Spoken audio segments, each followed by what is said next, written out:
Salam alaikum, j'espère que vous allez bien. Bienvenue dans la chaîne éducative pour améliorer mon français. Aujourd'hui, je vais vous présenter une nouvelle leçon d'études de langue. Ce sera notre vidéo numéro 97. On va parler des procédés de reprise, autrement dit les substituts. Bien que cette leçon soit principalement destinée aux élèves de la troisième année collège, elle peut également être intégrée au programme de la deuxième année. Cela dépend du manuel des élèves ou bien du niveau de compréhension et du travail des élèves. Pour les objectifs de la leçon d'aujourd'hui, ils sont les suivants. Définition et rôle des procédés de reprise et type de reprise, à savoir reprise pronominale et reprise nominale. Donc pour définir le procédé de reprise, on va dire que c'est une technique, une manière linguistique utilisée pour éviter les répétitions excessives dans un texte. Donc quand on est en train de narrer, on a tendance d'utiliser des mots à plusieurs reprises. Donc il vaut mieux savoir comment les remplacer et comme ça on aura recours à ces procédés de reprise. Pour le rôle, elle permet de reprendre une idée, un mot ou bien un groupe de mots déjà mentionnés tout en variant les formulations. Donc ça va nous permettre d'enrichir notre vocabulaire en utilisant des mots synonymes et les expressions équivalentes. Pour les mots de reprise, ils sont appelés aussi substituts, comme je viens de le dire. Il existe en deux types. Le premier type, c'est une reprise pronominale, dite aussi substitut grammatical, c'est-à-dire elle concerne que la grammaire. Et bien, c'est quand le nom ou le groupe de mots est repris par trois critères, soit les pronoms personnels, soit les pronoms démonstratifs, soit les pronoms possessifs, soit les pronoms adverbiaux. Le pronom adverbial ou bien les pronoms adverbiaux. Donc pour le pronom personnel, voilà l'exemple et ça va être clair. Le professeur explique la leçon. Il veut que les élèves posent des questions. Donc au lieu de dire le professeur explique la leçon, le professeur veut que les élèves posent des questions, on a recours à la reprise ici pronominale en remplaçant ici le professeur qui est sujet par un pronom personnel qui est la troisième personne du singulier. Donc on va dire le professeur explique la leçon, il veut que les élèves posent des questions. Voilà une reprise à l'aide d'un pronom personnel. Pour le pronom démonstratif, voilà l'exemple. Hier, j'ai vu deux films. Celui que j'ai préféré est historique. Donc ici, au lieu de dire hier j'ai vu deux films, le film que j'ai préféré est historique. Donc on a repris le mot film par un pronom démonstratif et la phrase sera hier j'ai vu deux films, celui que j'ai préféré est historique. Donc voilà, on est toujours dans la reprise pronominale. Et pour le troisième critère, on reprend avec un pronom possessif. Voilà l'exemple. Ma voiture est en panne, je vais utiliser la tienne. Donc voilà, on a eu recours au pronom possessif. Voilà, au lieu de dire ma voiture est en panne et je vais utiliser ta voiture, donc on a dit ma voiture est en panne, je vais utiliser la tienne. Okay. Ensuite, on peut utiliser un pronom adverbial. Voilà l'exemple. Elle pense souvent à son enfance. Elle est elle y parle avec nostalgie. Donc, au lieu de dire, par exemple, elle pense souvent à son enfance et elle parle de son enfance avec, elle parle de son enfance avec nostalgie. Donc, au lieu de répéter enfance deux fois, on a eu recours au pronom adverbial Y. Mais attention, quand est-ce qu'on va utiliser le Y? Quand on a le complément est introduit par la préposition à.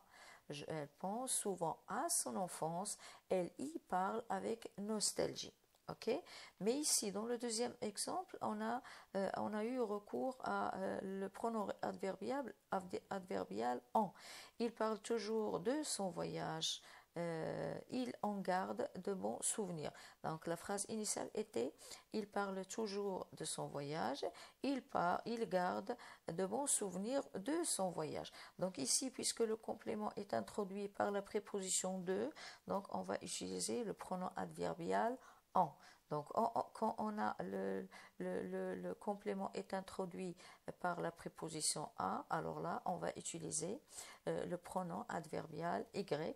Quand on a le complément est introduit par la préposition de, on va utiliser le pronom adverbial en. Donc, si vous voulez bien comprendre quand est-ce qu'on va utiliser le pronom adverbial y ou bien le pronom adverbial en, je vous conseille de suivre ma leçon sur la chaîne. Elle s'intitule la pronominalisation. C'est là qu'elle est très bien détaillée. Donc on récapitule.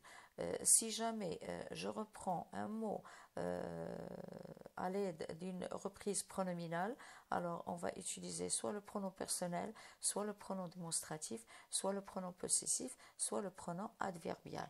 Maintenant, je parle de la reprise pronominale. Dans le prochain diapo, on va travailler la reprise nominale. La voilà.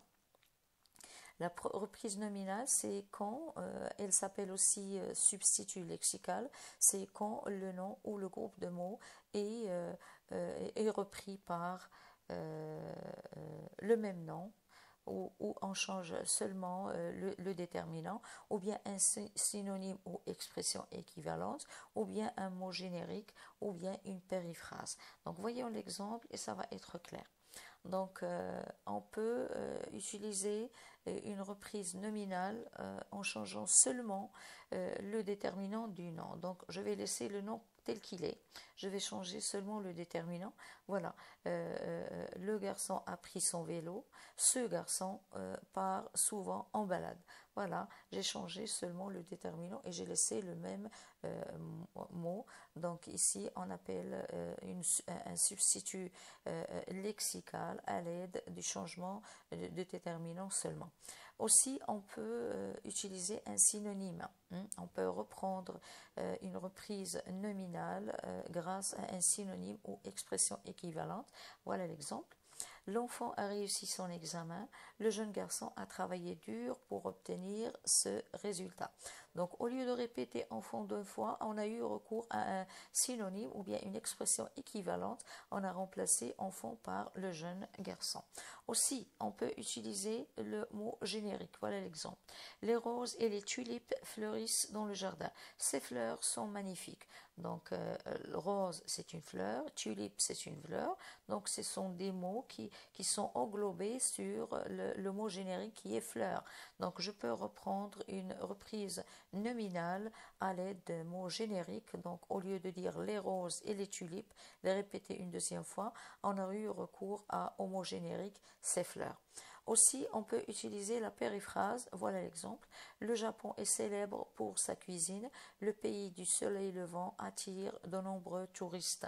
Donc, au lieu de répéter Japon 2 fois, j'ai eu recours à une périphrase, c'est-à-dire le même pays, mais c'est un surnom pour le pays. On a tendance à appeler Japon le pays du soleil levant, comme on appelle par exemple Marrakech la ville rouge, comme on appelle Paris par exemple ville lumière, ou bien voilà.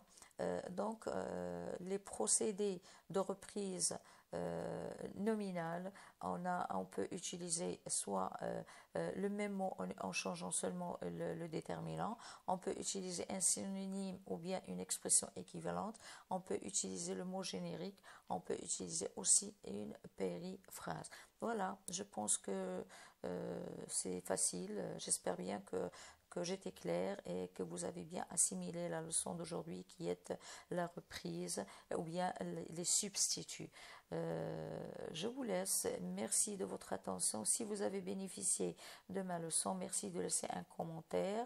À bientôt. Wa fi amanillah.